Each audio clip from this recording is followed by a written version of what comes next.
Hi everyone, this is Daisy and welcome to my channel. Please do not forget to like, share, and subscribe. For today's video, I'm here again in my veranda area and I'm trying to visit them if they're okay because last 2 days ago it rained again here in the Silang, Cavite area. So I was worried that they're not okay because 1 week it has been sunny already and now it rained for 2 days, so I just wanted to see if they're okay.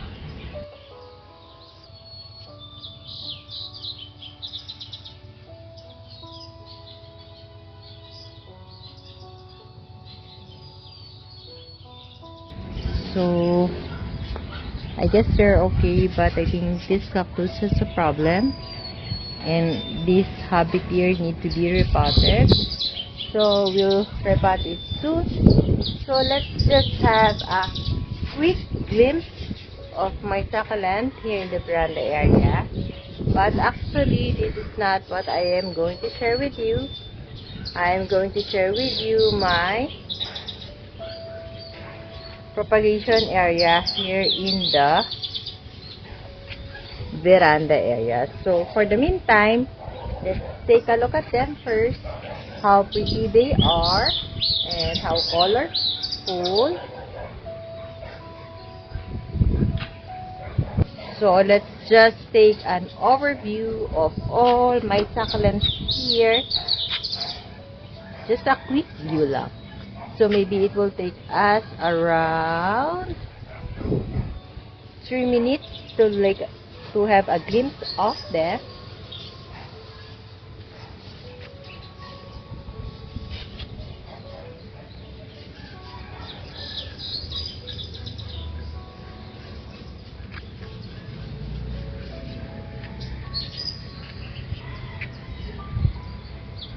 So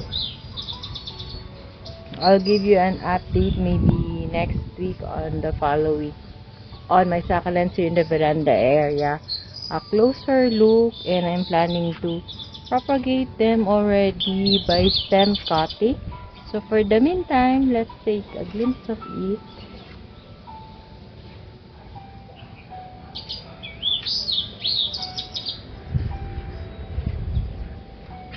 Some looks dehydrated.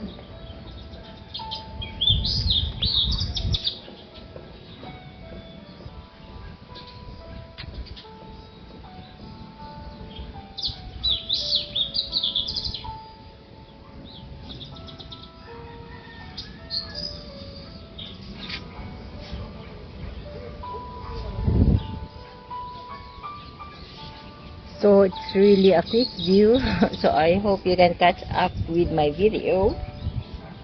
If you would notice, most of my succulents, we can already got some cuttings, so we can propagate them and we can create more lots of pots of succulent. Propagating succulents is also a good thing to do, so you can make or save a kind or a variety of your succulent.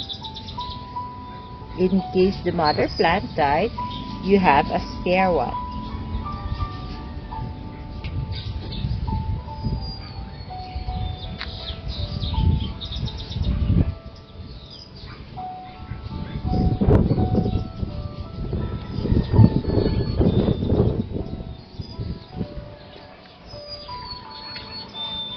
So I thought I can show to you my succulent for 3 minutes, but it's already 4 minutes and I am not done showing it to you. But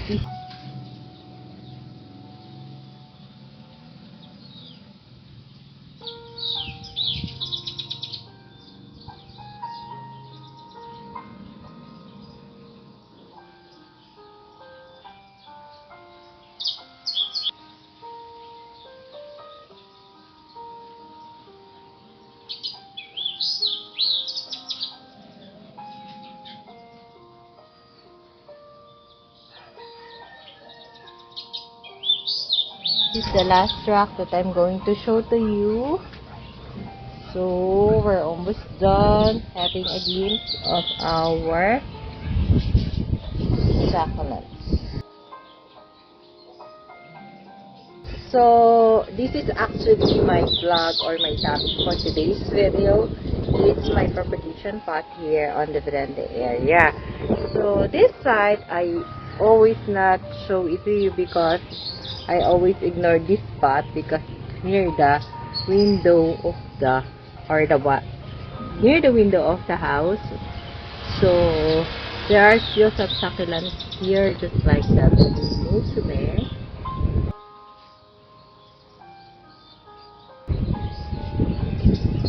There, I still have a Hira. I think this is an Agavoy. My Romeo Ruby, my Madiba, my Hercules, and this one, if you could remember, this is a stem cutting from the clean up that we did last January. So this is a jade plant, and this is a heart alive. This is a beauty lily. So it has an offset there. Look how pretty is the Romeo Ruby. So I sell the flexes in my vlog because it is actually located in a spot where you cannot usually, or you can usually ignore it. So there. So this is the first layer of the rack, and this is the second one. So this is where you can see my propagation.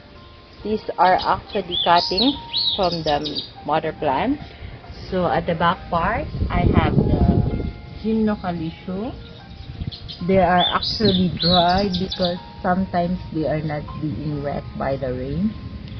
So there is a Nicoderia. So when I do propagation, sometimes I really forgot their name already because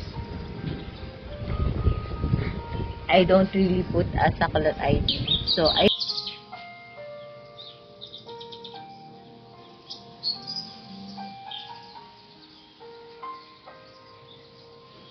think this is by Macy. This is a super bomb.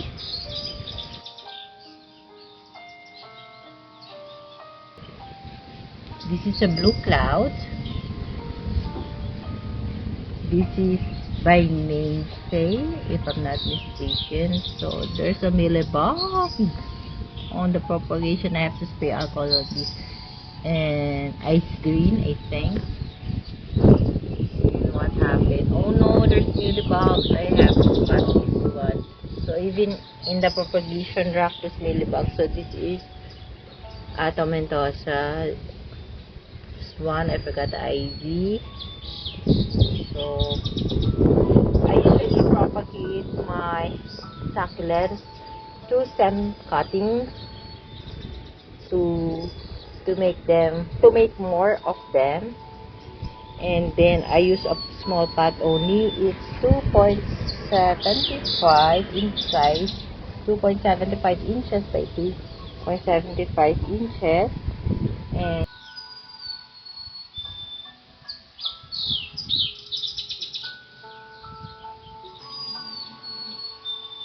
then on the other rack beside the rack of the one I showed you, there's another propagation there.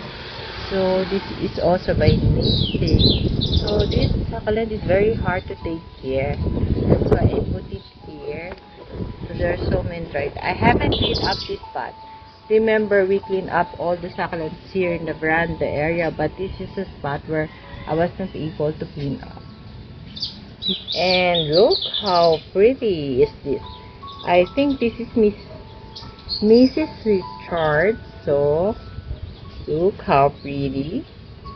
It is only a propagation because the mother plant already died. Stunning beauty. So there, they are okay except for the millbugs on some of them. So this is Choco Moonstone. I think this is Hercules. Tsaka Moonstone. So, whenever I propagate my succulents,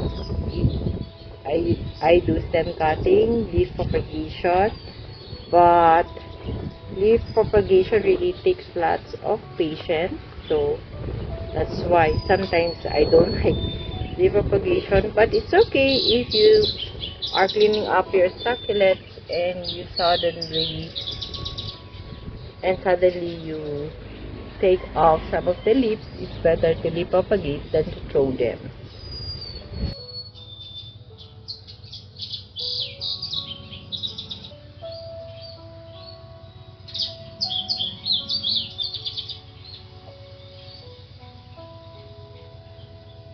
So, at the lower part, it's not actually a propagation, but there are some parts of succulent propagation. This is where my Astrophytum mysterious are. So, I think they need to be watered. They are dehydrated. So, here are the parts of my propagation. It's actually black rose, I think. So, I propagate usually Echeveria types of succulent because I do love Echeveria. So at the lower part I still have some, but some are not looking good. So this is a chroma, another chroma, so I have to clean up this area too.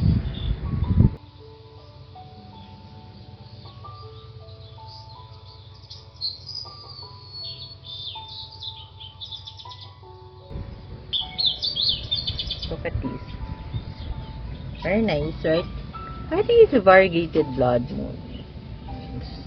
So I was planning also to experiment if, look, it died already. To experiment if I can put some variegated succulent in the veranda area if they can tolerate the sun, but not now because I only have a few of them. So that's actually my sharing for today. So when I'll be making a separate video about how do I propagate. Maybe my next video is how do I collect and propagate my succulents through stem cuttings, because I think I always mention, or I have already mentioned in my previous blog, the propagation through leaf propagation. It's very easy. You just have to remove leaf and put it on the pot and let it bring out an offset roots or babies. So I'll be making a separate video for stem cuttings for propagation. So I'll be sharing some of my experience too. So watch out for my next vlog. See you on Friday, I think, because today is Wednesday. So see you on Friday. I hope you like my sharing for today. Thank you for watching. Please do not forget to subscribe and share my videos to your family, friends, and relatives. Bye for now. See you on my next video. Bye. God bless us all. Enjoy your day. Happy gardening, everyone. God bless us all.